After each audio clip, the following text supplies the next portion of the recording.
औद्योगिक क्षेत्र झालं.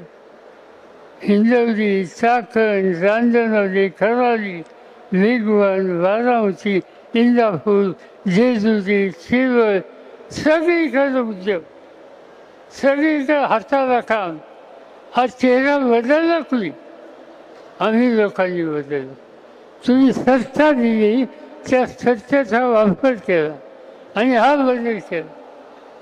आज ज्यांच्या हातात सत्ता आहे त्यांनी काय केलं पुण्यामध्ये?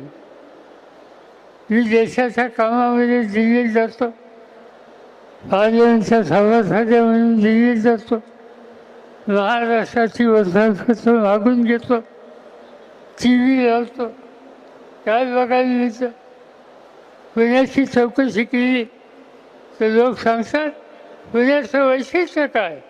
कोयता ज्ञान. आणि कोयता ज्ञान विद्येचं माहेरघर हे पुणे. तेलकोसारखा कारखाना हे पुणे. बजाजाचा कारखाना हे पुण्याचं वैशिष्ट्य. किर्लोस्करांचे कारखाने हे पुण्याचं वैशिष्ट्य.